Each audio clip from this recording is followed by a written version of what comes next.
So I go through all these changes, and all these people come to me and they say, can we be with you? And I look at them and I say, no.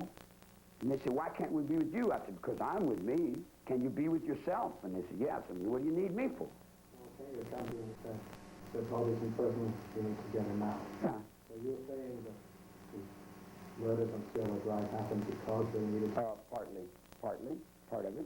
What was the motive in that? Part of it, yeah. There's a whole lot more. Here's an episode.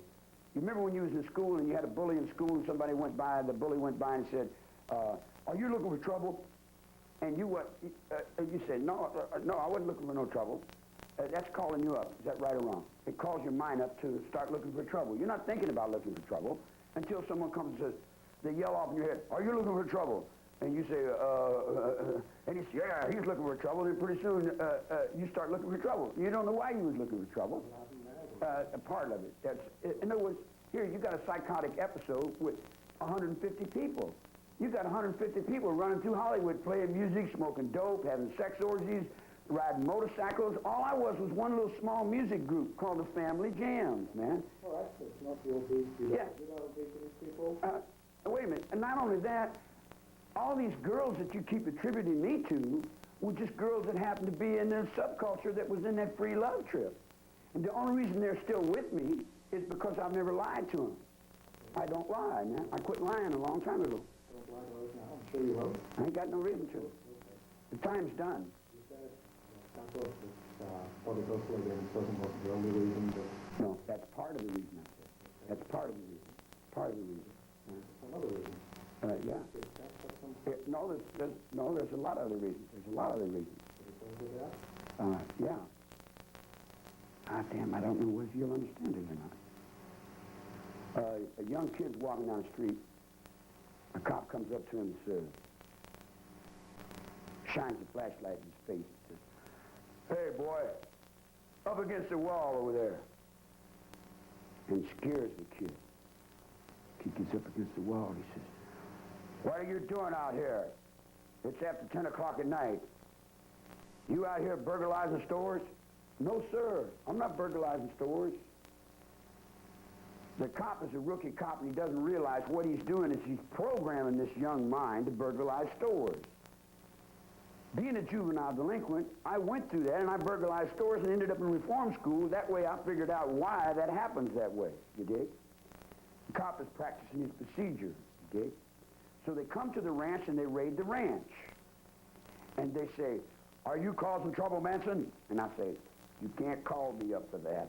No, I'm not causing trouble, and you're not programming my mind in no trouble either. Fear don't work on me anymore. You can pile 10 dead bodies up there and bleed all day. It don't bother me a little bit, you dig? In other words, I'm not affected by no fear games. You don't set my brain with fear, you dig? So I don't realize that they're setting everybody else's mind around me. I don't realize I'm holding his majesty. I don't realize what majesty is. I don't even, you know, I'm a dumb kid that just got out of prison. I just done 22 years in prison from 1944 to 1967. I got no idea what's going on outside. I'm at that ranch just like I was in the joint. I'm still walking the same line that I was walking in the prison. I'm walking outside. I don't even do nothing unless I get someone on the point. In other words, like, I'm not breaking no law now. You're going to interview Sandy, right? You ask Sandy, I used to do this, and they say, what's that? I say, one positive thought. She'd say, what's that? I say, I never break the law again. The old man Carpus, remember you was talking about Creepy Carpus? Creepy told me, he said, son, you want to stay out of jail? I said, yes, sir. I've been trying all my life to stay out of jail. He said, it's a simple thing. You want to stay out of jail, don't break the law. If you don't break the law, you don't have to go to jail. It's that simple. And I said, well, I'll try it. And I tried it. And there's a whole lot of people that know me that are still in the truth with me will witness and tell you, I did not break the law. Okay, so you have nothing to do with it. I had everything to do with it. I was on the edge of everything that happened, and I affected everything that happened. But unknowingly, I didn't realize the effect I was having on people. I never in a second flashed about being a walrus. When he says I was walrus as Paul, I never realized I was in, now watch this, I was in a cell 5 years with an Eskimo. You know what his name was? Murphy. I swear to God, man. You know, in other words, like, I've been in the minds of millions of many people, man, but I have never been in my own. Because I'm not in my own mind until I get outside. I'm living in the mind of the guards. I'm living in the mind of the people next to me, the people down the hallway. I got to balance everything around me to stay alive. In other words, in prison, you got to get along with everybody to stay alive. If you don't, you get crisped and crossed in there, and somebody's going to push you over the edge, you dig? All right, but when you said there was more to what happened on Cielo Drive, now, what was the more to it? The more to it was the ranch. The whole ranch, the ranch hands. We were all hands to a blind head. George was the head. He was a blind head. Yeah, he was there, and we were hands to the head. Why did Sexton go there?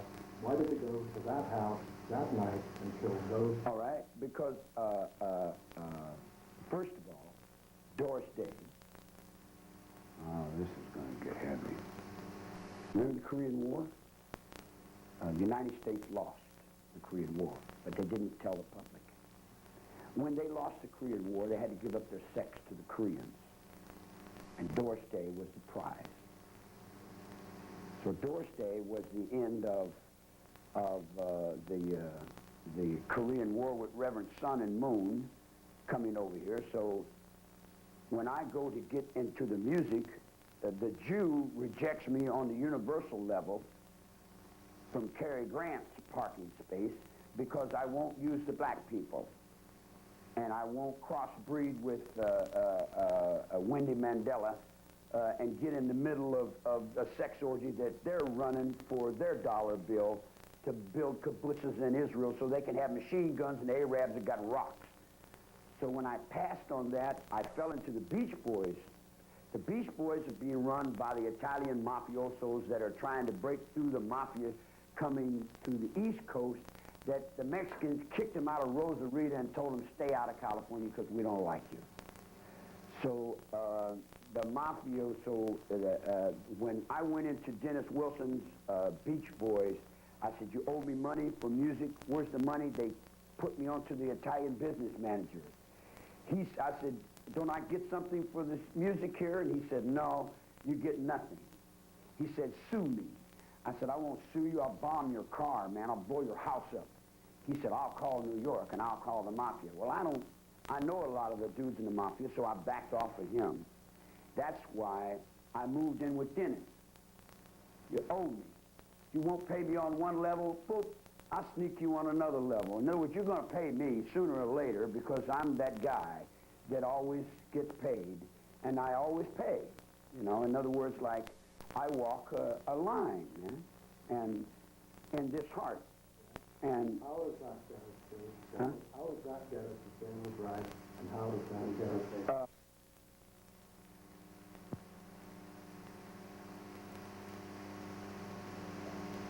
We're going? Gentlemen, ready on both cameras?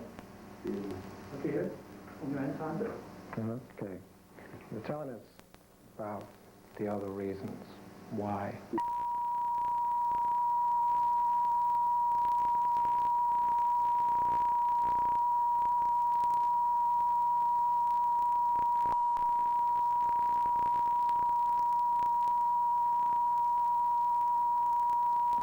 We're going? Gentlemen, ready on both cameras? Okay, good. On your own time. Okay. You're telling us about the other reasons why. One thought can change a million perspectives. You know, you can have one word change. Tex had familiarity of surroundings.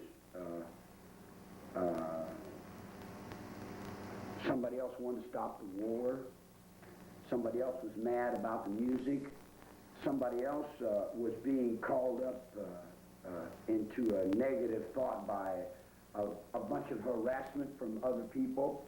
What do you mean by that? What happened? Well, the ranch was being raided every other day by the L.A. sheriffs. Every time that they would become afraid of the black people, they'd run over and raid the white people to make themselves feel a little stronger, a little more powerful. You know, in other words, like when you're white and you're underneath the establishment, you got to deal with all the white people in the establishment that are afraid of the black people. And in other words, you've got to deal with all the way back to the Confederacy, back with Abraham Lincoln again. You know, you got to go all the way back through that, you know. In other words, like, in the